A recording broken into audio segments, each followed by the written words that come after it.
Hello my friends! Today I'm going to try my very first watercolor background in a coloring book. I chose the book Daydreams by Hanna Karlzon. I took this page where I achieved a gold effect on the beetle by following a tutorial from Art Fadil. I'll give you the link in the info box. I chose this book because the paper is quite thick and therefore I hope that it will not bleed through to the next page. We'll see that during this video. For that I use my watercolor Winsor Newton, a brush which is not a watercolor brush. It's a set of brushes I bought at Action Shop for acrylics and oil colors. I did a test on a test page and it's suitable for what I want to do. I also need a small pot of water and my color chart of watercolor. You can find the video about how I made this color chart askew to have fun, but it's still very useful when you want to choose the colors. Here I want a very pigmented background, so I'll choose the colors in the first row. So to start, I moisten the watercolors I need to activate the pigments. For that, I take a small pipette of physiological serum that I fill with water in my little bucket and I put a drop or two on the colors I choose. So here I will take the number 5. I numbered my buckets by line, so it's easier to find my way around when I choose the colors. And the name of the colors can be found here on my miniature color chart, where I pasted the names of the colors. I also made a little video for you. I'll give you the exact names of the colors in the info box. So we have orange, reds, I'll take the 5 and the 4 here, light red and Indian red, Dycke Brown, and to finish the 12, which is the same as the 13, it's both black. What's important is to protect the page behind as well as the edge of the page, since we will certainly overflow with a larger sheet that I cut on an A3 sheet. So I'll try to work fast enough because this book does not allow to apply many layers of water. So we'll try to be efficient.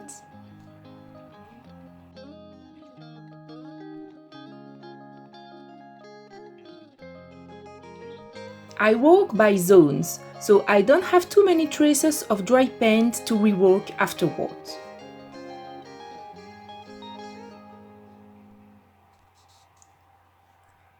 Here I start with colors 5 and 6 on my palette. I want a little bit of orange highlight so that my red is shimmering. So I use Cadmium Orange Hue and Cadmium Red Pale Hue.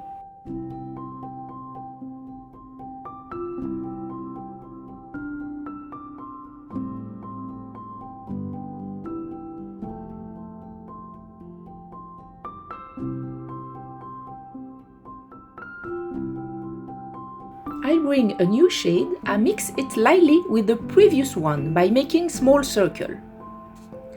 I have to tell you that I'm not at all a specialist in watercolor. If you want to learn watercolor, there are plenty of specialty channels in there. My goal is only to use watercolor to diversify my backgrounds in my coloring books. For this page, I followed a tutorial from Art Fadil, as I told you, but I was also inspired by the Instagram page of Pipsqueak. I will give you the link in the info box, who also followed Art Fadil's tutorial, precisely Daydream and precisely this page. And her background was gorgeous, and that's why I took inspiration on her colors to make a red background. She made her background with Prismacolor and she used odorless solvent. I'm not able to color such large surface with Prismacolor without hurting my hand. So I'm looking for another solution, and watercolor for that is a good solution, as far as the book supports it.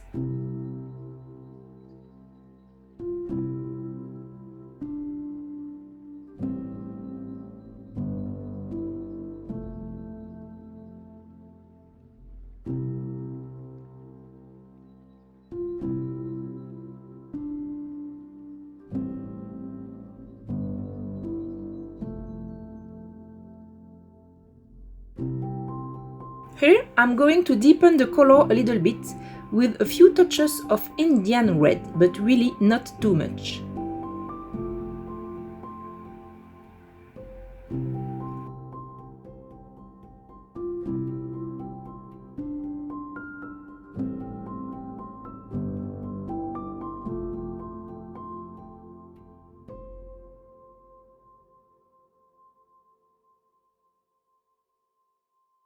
Once I've applied it, I tone it down by lightly brushing the color with my wet brush. I do everything with the big brush, but if I see that I'm having too much trouble making the edges, I won't hesitate to use a smaller brush. Adapt the size of your brushes to your needs.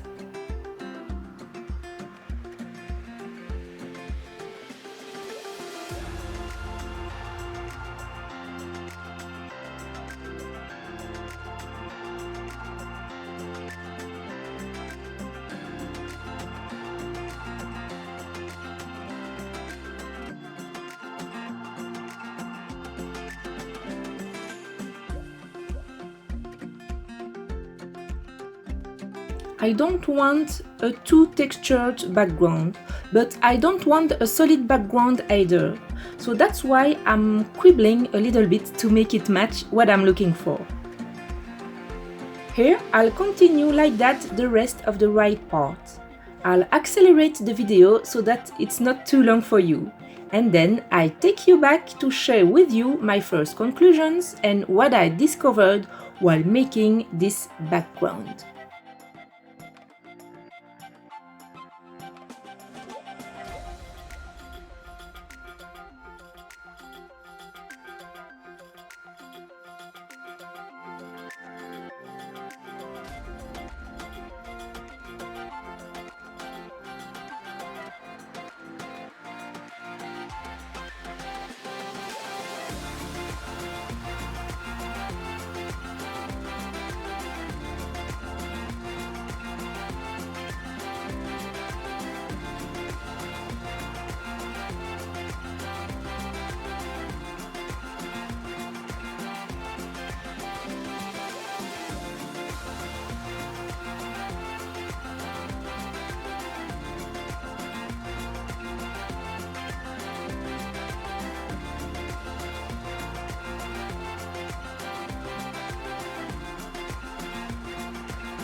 This is where I am after doing the right size, so the back page is fine, it did not bleed through.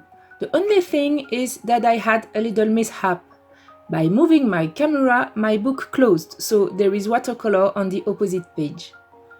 Here, there are things which happen, a small accident, it's not very serious. I'll correct that when I'll do the background of the right page and it won't appear anymore. The first conclusion is that I advise you to start with the left side if you are right-handed, because now that I finished the right part, obviously all this is wet, so I can no longer press my hand on it to do the left part. I will therefore wait for it to dry. The page is now very dry. I'll continue the left part, so I apply a first layer of cadmium orange, which will almost disappear, but which will give a bright reflection in certain places. Then I apply the number 6, which is cadmium red, and I mix it well with my orange, except in the corners. It is useless to go in the corners, since the corners will be darker, brown or black. I don't use too much water, since we are in a coloring book and not on watercolor paper.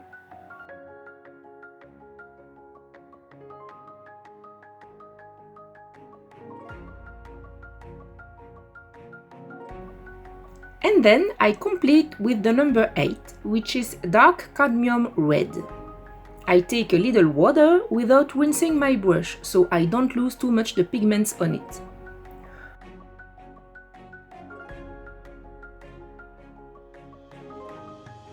What I learned by doing the right part is that by going from the lightest to the darkest, it's not bad, but it still leaves a little areas which are more diluted, and I want an opaque color.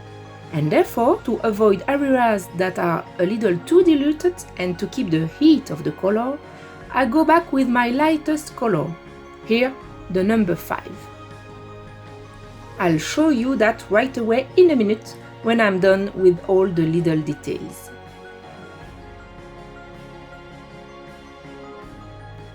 I like to have water in my pens. I find it easier to take the color than to wet my brush every time, which dilute my pigments. So when I don't have water anymore in my little pan, I add more.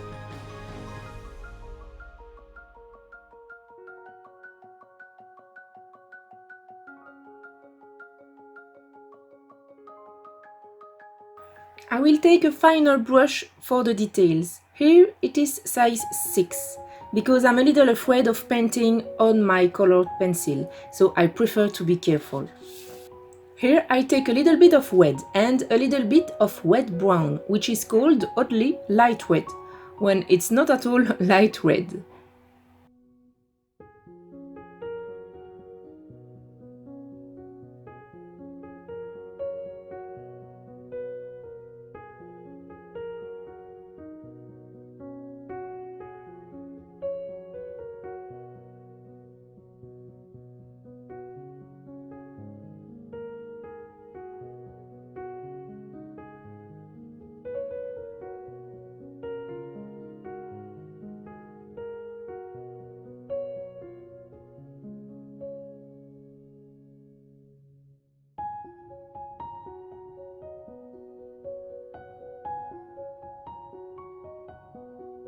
A little dark brown, the Van Dycke brown on the edges.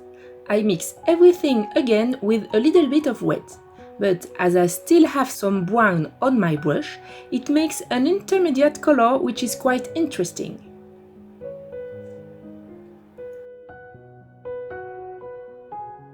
Here the line is too visible. I rinse my brush, I sponge it, and I erase the line lightly.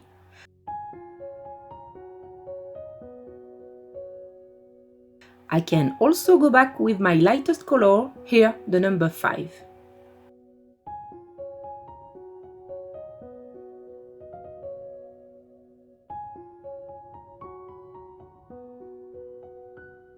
I add a little bit of black here in the corner. It's always interesting to have a deeper color into the corner to give an impression of depth to the image.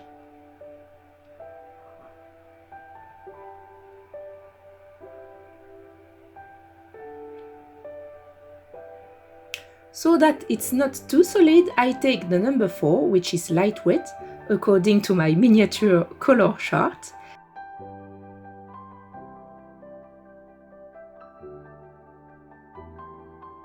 A little bit of number 8. And if I have too much water, I sponge my brush.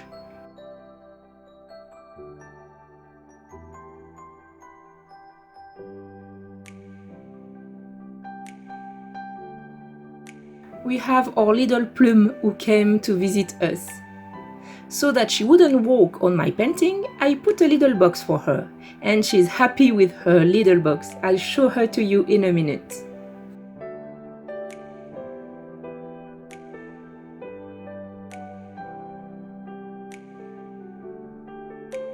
Hello, Mademoiselle Plume Plume. It purrs loudly. How are you, my little kitty? Do you say hello to our friends all over the world watching you? There she is. She is very wise. She is in her little box.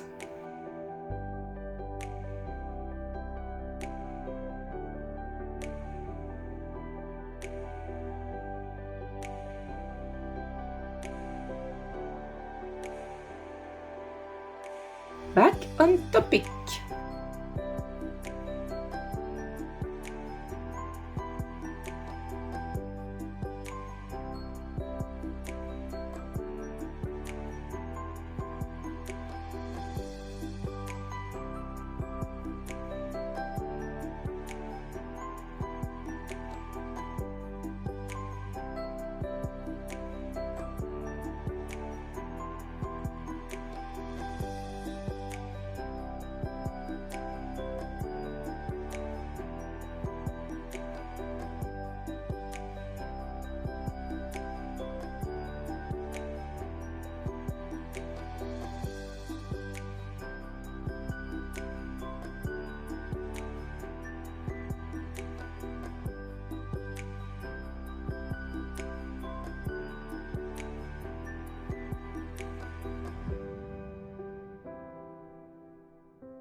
Here we are! I've made my very first watercolor background and I'm very happy to have done it with you.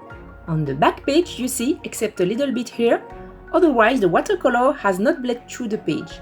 In this corner I applied a lot of layers, so the lesson is to reduce as much as possible the number of layers when you use watercolors in your coloring books, and not all of them are suitable. For that, you still need a paper thick enough to handle water. Now I'll add the shadows at my beetle to give relief to the coloring and really give the impression that the beetle lies on the page. I show you here the final result. I hope you liked it to share with me my first watercolor background experience. Do not hesitate to leave a comment and to give me a little like under the video. I wish you happy colorings and I see you very soon in other tutorials. Bye!